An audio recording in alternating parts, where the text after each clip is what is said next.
Hi guys! So I'm here today to share with you some more beautiful book covers. This is the third installment in my Paperbacks edition of my Beautiful Books series, which I have 3 hardback editions of as well.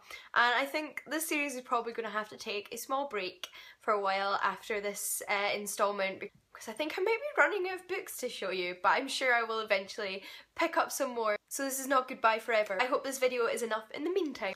I'm going to start with a series of books, and it is these editions from Vintage Classics of Jane Austen's work, and you can get to her entire collected work in these editions. I have Northanger Abbey and Mansfield Park. They all have these gorgeous prints on the covers with a different print on the inside flaps, and the prints on the inside correspond to the print on the outside of another book. So the one on the inside of this is the one for Emma, and then the one here on the inside of this is the outside of Persuasion.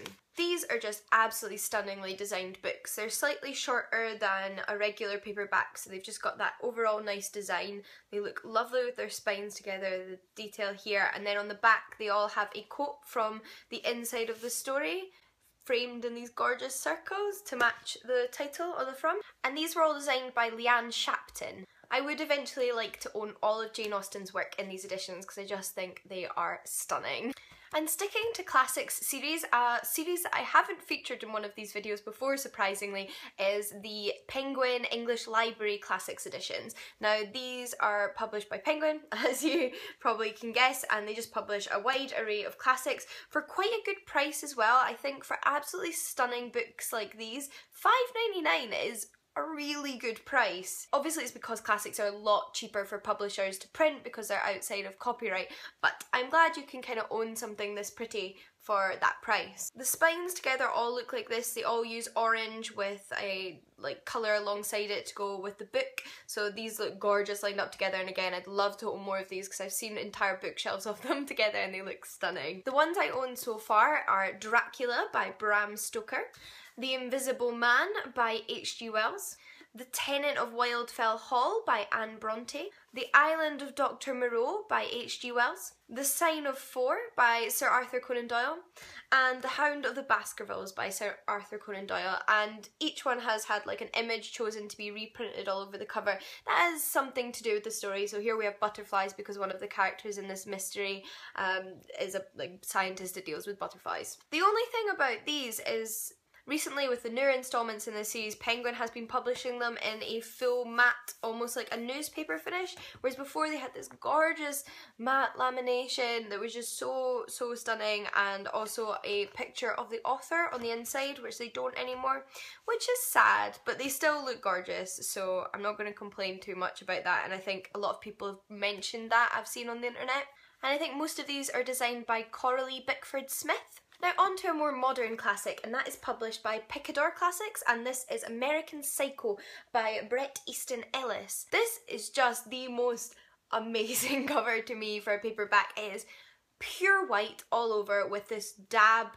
of blood with a fingerprint in it in the corner. Just really draws you into this book. Before I even knew what it was, I picked it up from the shelf because I was like, what is this plain white book? I must know more. And then this is such like a little sinister addition down here that goes so well with obviously the contents of American Psycho. And then even just like the print is lovely. This is the standard Picador Classic font, but I like that they've done red on the spine for the title, and otherwise it's just black and grey, and just does what a good book design should do: pull you in. And this cover design is by Neil Lang. I think simplicity is key with this one. The next book I have to show you is Down the Rabbit Hole by Juan Pablo Villalobos, and this is from the independent publishers And Other Stories, who publish translated fiction. This being translated from Spanish by Rosalind Harvey. I usually would not call myself a fan of the colour orange, but this is such a striking cover. Again, I think it does what the Picador Classic does with simplicity, although obviously there is a bit more going on, but it's the sort of simple choice of colours, the slightly different variation of orange for the pygmy hippo here, and the bold text that just really makes you wonder, what is this book about? And I remember thinking that when I picked it up. I had never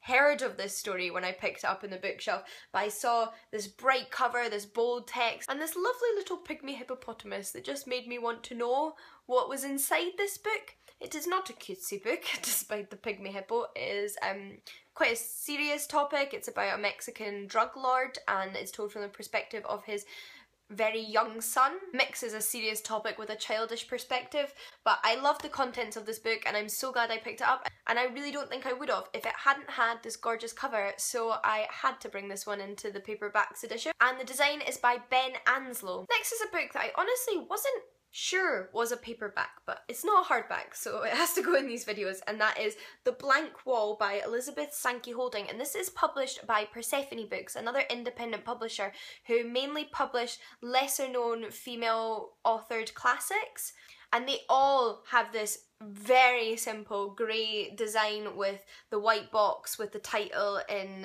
the box here, and it's used to represent the kind of under acknowledgement that these books and these female authors have received. Not just that, inside it has these gorgeous prints underneath the dust jacket, and each story published by Persephone Classics has a different print inside, so you open it up and you kind of discover all this colour, and each comes with a little bookmark as well to match. But it also has a nice dust jacket, and it's rare to find a paperback with a dust jacket, so I think these are just altogether beautifully published books. And last but certainly not least is this edition of The Scarlet Letter by Nathaniel Hawthorne, published by Rhodes. This is another nice paperback that has the French flaps, so just quite a nice sturdy paperback. It's also shorter than a standard paperback, which again I just think is a nice way to design things. It makes you interested in the book just on the shelves because they pop out a little bit more. And Rhodes publish a lot of classics in this format with the white background, a picture in a circle in the front, and a different coloured like spine and back. And it even has a little bit of detail about the cover art inside the book. So it says here, about the cover, under the scrutinising gaze of the uniformed crowd around her, Hester and her daughter stand out as marked individuals. So there we are there in the middle. And the cover design is by a group called Connor and David. It's also quite a heavy book with really nice paper. It's just very well printed. It was $9.99, which is quite a lot for a classic, I would say. But you can tell a lot of work has gone into the design and the printing of this book, and it is very, very nice to sort of read. But anyway, those are all the books I wanted to show you in this video. I hope you enjoyed this latest installment in my beautiful covers series. If you can't get enough beautiful covers, then I will link the other videos in this series down below until I manage to collect some more gorgeous books. And in the meantime, happy reading. See you later. Bye guys.